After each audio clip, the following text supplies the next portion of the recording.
সবাইকে শুভেচ্ছা ও ভালোবাসা জানিয়ে আমি আফতাব হালদার আজ শুরু করছি ভোটের খবর। জাতীয় নির্বাচন কমিশনার সব রাজনৈতিক দলের জন্য এক বড় নির্দেশিকা জারি করলেন।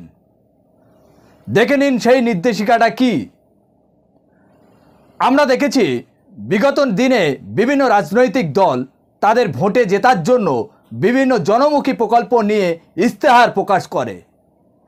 সেই ইস্তেহারে দলের একগুচ্ছ প্রকল্পের কথা উল্লেখ থাকে।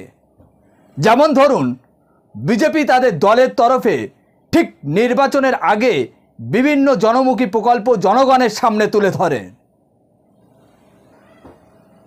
আবার টিএমসি দল তারা ভোটের মুখে নির্বাচনী ইস্তেহার প্রকাশ করে।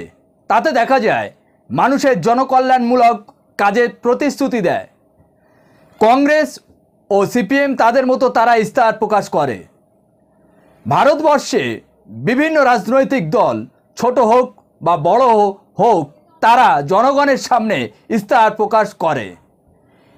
এখন জাতীয় নির্বাচন কমিশনার এক নির্দেশিকা জারি করেছে। জাতীয় নির্বাচন কমিশনের বক্তব্য হচ্ছে, এই প্রকল্প ঘোষণার ফলে ভোটারদের মধ্যে প্রভাবিত করা হয়। জাতীয় নির্বাচন কমিশনার প্রত্যেকটা রাজনৈতিক দলের ক্ষেত্রে একগুচ্ছ নিষেধাজ্ঞা নির্দেশিকা জারি করেছে। এবার চলুন দেখে নিন নির্বাচন কমিশনার কি কি নিষেধাজ্ঞা জারি করেছে। 1 নম্বর, ভোটারদের ফোন নম্বর জোগাড় করে ফোনের মাধ্যমে দলের হয়ে কোনো প্রকল্পের কথা প্রচার করা যাবে না। 2 নম্বর হলো, রাজনৈতিক দলগুলি তারা যে প্রকল্প ঘোষণা করেছে তা কোনো সংবাদপত্রে বিজ্ঞাপন দিতে পারবে না। 3 নম্বর হলো, কোনো অ্যাপের মাধ্যমে প্রচার করা যাবে না। 4 নম্বর হলো, কোনো ভোটারের ফোন করা যাবে না। 5 নম্বর হলো, ভোটারদের মধ্যে কোনো রকম গ্যারান্টি কার্ড বা প্রচারপত্র বিলি করা যাবে না। 6 নম্বর হলো, ভোটারদের ব্যক্তিগত তথ্য সংগ্রহের জন্য কোনো ফর্ম দেয়া যাবে না। 7 নম্বর হলো, সোশ্যাল মিডিয়াতেও এই ধরনের কোনো ফর্ম বা প্রচারপত্র বিলি করা যাবে না।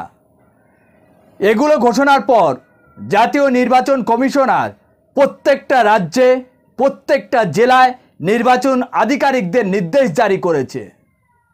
এই ধরনের প্রচার যদি কোনো রাজনৈতিক দল করে বা কোনো দলের প্রার্থী করে, তাহলে ভারতীয় দণ্ডবিধি 127-এ 123-1 ও 171B ধারায় রাজনৈতিক দল বা প্রার্থীদের ক্ষেত্রে অবিলম্বে আইনত ব্যবস্থা গ্রহণ করা হবে।